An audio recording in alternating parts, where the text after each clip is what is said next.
Lá nós temos um convidado, o professor Danilo Porfírio de Castro Vieira, de Relações Internacionais, do UniCeub. Tudo bem, professor? Como sempre, muito obrigado por nos atender. Eu já emendo a primeira pergunta. A imprensa local já disse que o líder supremo do Irã teria ordenado um ataque direto a Israel. Ou seja, é o momento mais tenso, talvez, desde o início do conflito, como a gente falava aqui com o Favale. Bem-vindo, professor. Boa noite.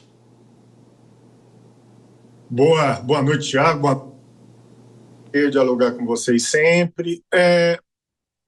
Era algo que se esperava, mesmo não ainda existindo uma declaração oficial da ação de Israel, essa medida retaliatória, essa vingança, viria a acontecer mais cedo ou mais tarde com Ismail Haniyeh, né? Devemos lembrar que o seu antecessor no Hamas, né, o Ahmed Yassin, o Sheikh Ahmed Yassin, também foi vítima, ainda lá na faixa de Gaza, em uma ação retaliatória de Israel contra ações do Hamas, né, no início dos anos 2000. E há uma questão aqui simbólica, importante, que convenientemente se esperou, né, que Haniyeh estivesse no Irã para que algo assim acontecesse, que mostra que Israel claramente reconhece que todo esse processo de conflito, que se iniciou em 7 de outubro, por meio de ações proxy aos olhos do Irã, não é? A ação não é direta do Irã, mas por meio do Hamas, da Jihad Islâmica, do Hezbollah, não é? É reconhecida por Israel, ou seja, o Irã participa dessa ação, e isso é uma ação de reafirmação de força de Israel contra o Irã. E, obviamente, haverá uma ação retaliatória, mas não vejo uma ação retaliatória muito diferente daquilo que já vimos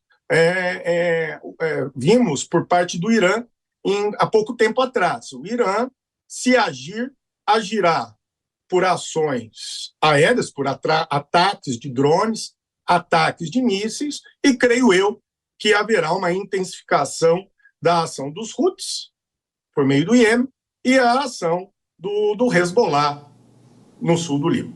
Agora, professor, o que faz o senhor acreditar que não haverá esse ataque direto, né? Porque o senhor acha que o Irã não teria interesse de acabar promovendo uma ampliação dessa escalada de violência? Eu acho que é importante a gente esclarecer o público.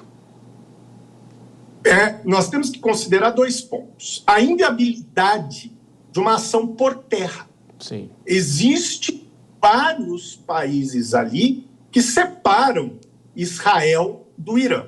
E nós temos que lembrar que mesmo o Irã, sendo parte do arco xiita, dessa zona de influência do Irã, o Iraque ainda é um país que sofre tremenda influência dos norte-americanos, né, desde a queda do Saddam Hussein. Então, a presença ainda política, a presença militar por meio de, vamos dizer, consultores militares norte-americanos ainda é presente no Iraque, o que dificultaria uma ação.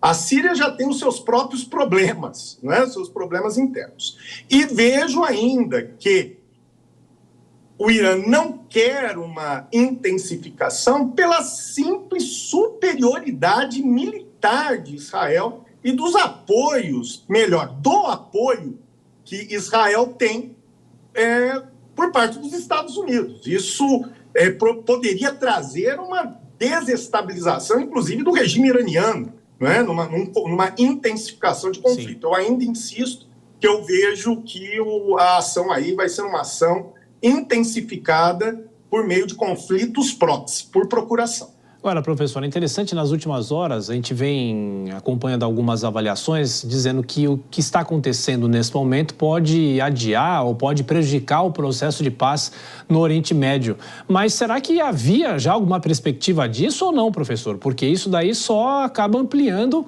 a situação como já estava, não é? O processo de cessar-fogo, Tiago, é um processo que estava em impasse. Nós observávamos um processo que não progredia, que não se desenvolvia. E isso é um momento propício para o principal objetivo de Israel em relação ao Hamas. É estrangular, desestabilizar, desarticular o movimento Hamas. Ainda mais com o quê? Com a morte do seu principal líder, da sua referência, que é o Haniel, não é? Que é o Haniel. Então, esse momento de impasse só legitima ao prosseguimento da ação de Israel, dos seus objetivos em relação ao Hamas e da sua presença na faixa de Gaza. Essa é a questão. Mas volto a insistir. Isso não gerará o fim do Hamas.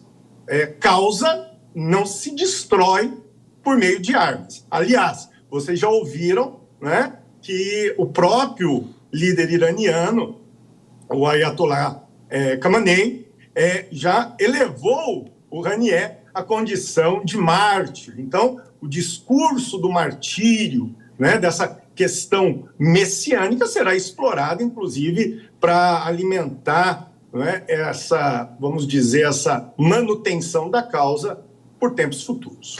E, professor, mais uma questão sobre o posicionamento brasileiro. O Brasil afirmou que está condenando o ataque em Teherã, dizendo que a soberania do Irã foi violada. É uma posição correta, se é que é possível fazer uma classificação nesse sentido? Ou seja, isso mantém a coerência do que o governo brasileiro vem falando desde o começo desse conflito?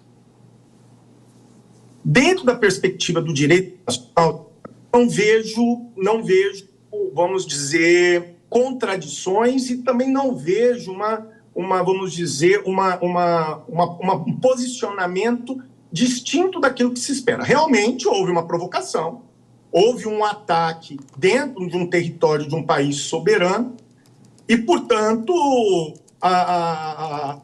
independentemente das questões que motivaram, isso é, sim, uma violação de soberania de Estado, tanto que estamos esperando aí uma medida retaliatória da defesa da soberania desse país, que é o Irã. Conversamos com o professor Danilo Porfírio de Castro Vieira, mais uma vez, de Relações Internacionais, Direito Internacional também. Como sempre, professor, muito obrigado pela gentileza, pelas análises aqui na Jovem Pan e bom descanso. Até a próxima. Um abraço, Tiago, e até a próxima.